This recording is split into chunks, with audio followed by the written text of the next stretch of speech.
Friends, good evening. Today we are going to start another topic which is subject verb concord. We can say subject verb agreement. Actually, this is the most important topic in grammar because without this we can't solve any grammar topic. So we should know about it. Let us start the topic. Okay? First of all, we know the definition of the subject verb concord. The subject of the sentences must be agree with its verb. First topic तो ये हमारा ये रहेगा, इसको हमें समझने के लिए। अब इसमें देखते हैं क्या लिखा हुआ है कि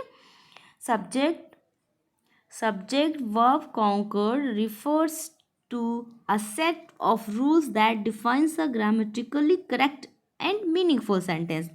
Following these rules ensure that subject and the verb present in the sentence agree with each other. Means ये है कि जो हमारा सब्जेक्ट वर्ब एंड कॉन्कर्ड होगा वो रिफर्स करता है to a set of rules को सेट करेगा एंड देन डिफाइन करेगा कि ग्रामेटिकली जो करेक्शन है वो मीनिंगफुल है कि नहीं है। ठीक है, फॉलोइंग दीज रूल्स जो हैं वो इंश्योर करते हैं कि जो सब्जेक्ट है उसके अकॉर्डिंग जो हमारी वर्ब है वो यूज़ हुई है कि नहीं हुई है। अगर अकॉर्डिंग टू सब्जेक्ट हमारा वर्ब यूज़ नहीं होता है तो मतलब है कि जो हमारा सेंटेंस है वो मीनिंगलेस है। ओके, देन इसको देखते हैं कि rules involve in subject verb agreement. चलो एग्जांपल बताती हूँ। सपोज करिए कि यहाँ पे शी दिया गया है। अब शी के साथ हम अभी हैव यूज़ कर लें तो क्या ये ग्रामेटिकली तरीके से करेक्ट है? बिल्कुल नहीं करेक्ट है, बिकॉज शी के साथ तो हम हैज़ का यूज़ करते हैं। मतलब अगर हमारा सब्जेक्ट सिंगुलर है तो हमारा वर्ब भी सिंगुलर ही होना चाहिए। अगर हमारा वर्ब प्लूरल है तो हमारा जो यहाँ पे वर्ब है वो भी हमारे प्लूरल होनी चाहिए। ठीक है, सब्जेक्ट प्लूरल तो हमारी हेल्पिंग वर्ब मतलब वर्ब भी प्लूरल होनी चाहिए।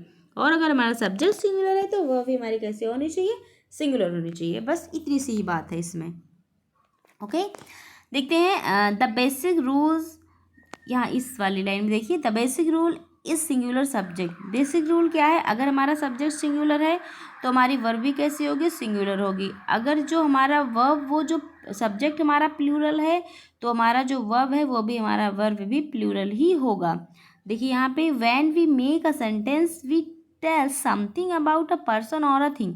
लेकिन जब हम सेंटेंस फॉर्मेशन की बात करते हैं, जब हम सेंटेंस बनाते हैं तो हम किसके बारे में बात करते हैं? Something about a person or thing. या तो कोई चीज़ होगी या तो कोई पर्सन होगा, वही तो सब्जेक्ट होगा। The part of sentences which states the person or thing in the sentence is called the subject. मतलब सब्जेक्ट किसको कहते हैं? कि अगर सेंटेंस में जिसके बारे में कुछ बताया जा रहा है, जो काम करने वाला है, उसी को ही हम सब्जेक्ट बोलेंगे ऑफ द सेंटेंस।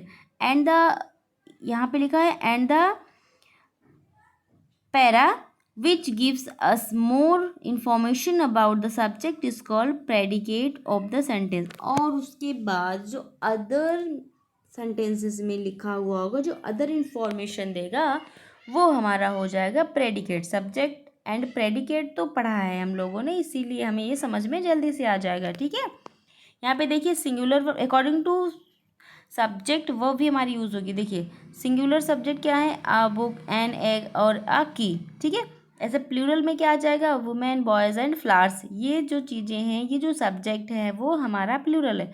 अनकाउंटेबल में क्या होगा? Sugar, water, air. Uncountable noun तो है ना जिसको वी कांट काउंट, हम जिसको काउंट नहीं कर सकते। देखिए अब इसको subject and verb in person and number देखते हैं। जो subject the verb must agree in person and number. जो हमारा सब्जेक्ट है, अभी अभी फिर से हम बता रहे हैं कि जो हमारा सब्जेक्ट है अकॉर्डिंग टू पर्सन जो है हमारा जो नंबर है वो एग्री होना चाहिए according to number, person, subject and verb. तीनों मैच होनी चाहिए। मतलब अगर हमारा सब्जेक्ट है जैसा वैसा वर्ब भी होना चाहिए और ये दोनों ही जो हैं वो एग्री होना चाहिए according to person and number. If the subject is singular the verb should be singular. अगर सब्जेक्ट सिंगुलर है तो वर्ब भी हमारी सिंगुलर होगी। If the subject is plural the verb should also be plural. अगर subject बाई plural है तो वर्ब भी प्लूरल होनी चाहिए। देखिए singular subject singular verb. Example देखिए, I am in the classroom. I के अकॉर्डिंग एम यूज़ हुआ है, मतलब आई के अकॉर्डिंग एम यूज़ हुआ है। ये जो सेंटेंस है वो एग्री कर रहा है, मतलब ये एग्रीमेंट ठीक है यहाँ पे। जो सेंटेंस है वो हमारा मीनिंगफुल है। देखिए प्लूरल सब्जेक्ट, देखिए प्लूरल सब्जेक्ट के साथ प्लूरल वर्ब भी यूज हुए। देखिए they are in the classroom, they के अकॉर्डिंग आर भी यूज हुआ है। अब यहाँ पे दे इज नहीं लगा सकते हैं क्योंकि वो रॉन्ग हो जाएगा, फिर वो मीनिंगलेस हो जाएगा। तो ये जो सेंटेंस है वो एक दूसरे से एग्री नहीं होंगे, मतलब जो सब्जेक्ट है अकॉर्डिंग टू वो एग्री नहीं होगा, और पर्सन के अकॉर्डिंग या थिंग्स के अकॉर्डिंग भी एग्री नहीं होगा, तो इसका मतलब ये फिर मीनिंगलेस हो जाएगा। देखिए यहाँ पे रूल थर्ड है, when two or more singular subjects are join together, अगर दो या दो से ज़्यादा जो सब्जेक्ट्स हैं ज्वाइंट रहेंगे एक दूसरे से, तो वैसे भी प्लूरल वर्ब यूज़ होगी। ठीक है, वैसे भी दो या दो से ज़्यादा जो भी नाउन हो या जो भी सब्जेक्ट हो वो हमारा एक दूसरे से ज्वाइंट रहेगा, तो इसका मतलब है जो वर्ब हमारी आएगी वो प्लूरल आएगी। ओके,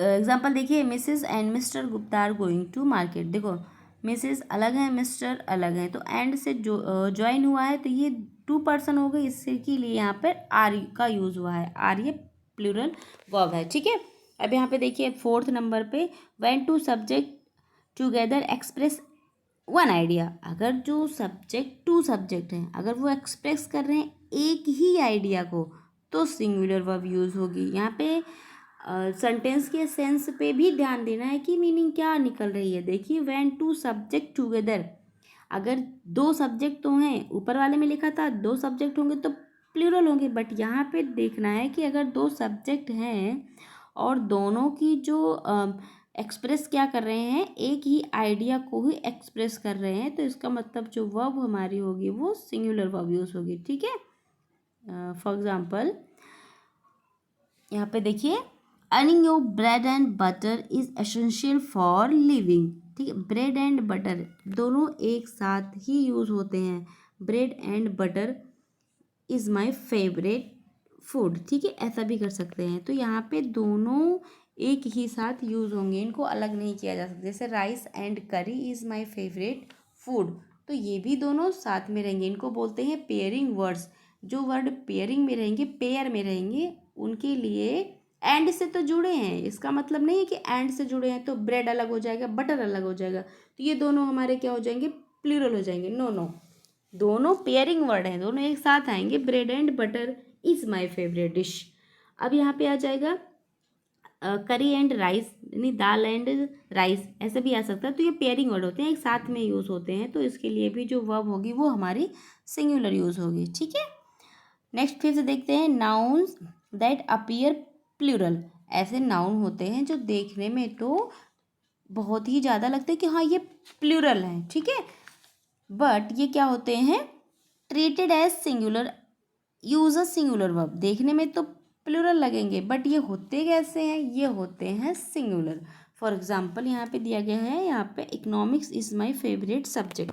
देखो एस लग जाने से ऐसा नहीं है कि हाँ प्लूरल हो गया, इकोनॉमिक्स तो सब्जेक्ट है, तो सब्जेक्ट्स में एस तो लगेगा ही, तो यहाँ पे इकोनॉमिक्स आर नहीं होगा, economics is my favourite subject. ठीक है, एग्जाम्पल के तौर पे जैसे लिखा होता है मैथमेटिक्स, तो क्या है लास्ट में मैथमेटिक्स एस एस आ गया, तो इसका मतलब ये थोड़ी ना है कि वो प्लूरल हो गया, नहीं, mathematics is a hard subject, वैसे है नहीं, जिनके लिए पढ़ते हैं तो बहुत ही इजी सब्जेक्ट है, बट यहाँ पे एग्जांपल के लिए बताया जा रहा है। ठीक है, अब इकोनॉमिक्स है, मैथमेटिक्स है, फिर यहाँ पे पॉलिटिक्स है, ठीक है, इनिंग्स है, यहाँ पे गेम्स भी आ जाते हैं, बिलियार्ड्स है, फिजिक्स है। ठीक है, तो ऐसे वर्ड्स अगर आएंगे तो इसका मतलब ये नहीं है कि यहाँ पे ये क्या हो जाएंगे, इनकी जो वर्ब यूज़ होगी एज अ सिंगुलर ही यूज़ होगी। एस को देख करके प्लीज़ प्लूरल मत समझ लेना, इस एस लगा हुआ है इसका मतलब ये एक ही चीज़ है।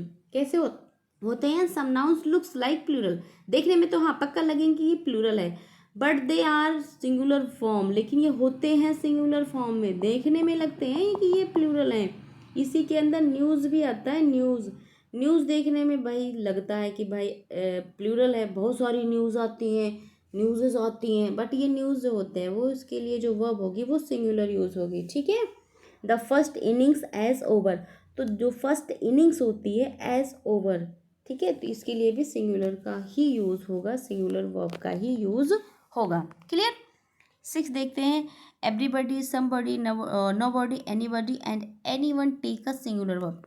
ये जो वर्ड लिखे हुए हैं इनके साथ हमेशा जो वर्ब होगी वो सिंगुलर ही यूज़ होगी। देखियो, जैसे कि nobody is perfect in this world, कोई भी इस संसार में परफेक्ट नहीं है।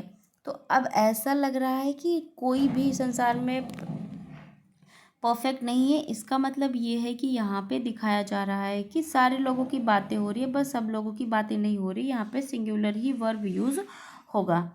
तो इसी के बेसिस पे हम क्या करेंगे, नोबडी अगर आ गया, एवरीबडी आ गया, समबडी या एनीबडी आ गया, तो इसके लिए जो हम यूज़ करेंगे वो वर्ब हमारी होगी सिंगुलर। इसके आगे का आपको कल की वीडियो में मैं शेयर कर दूंगी। अभी इसमें जो नहीं समझ में आया है अभी आप कमेंट करेंगे, मैं इसके आगे का आपको फर्दर कंटिन्यू टॉपिक्स को डिस्कस करके मैं पोस्ट कर दूंगी। बाकी जो नहीं समझ में आया है आप उसे कमेंट बॉक्स में कमेंट करिएगा ताकि मैं इसको अगेन पढ़ा सकूं।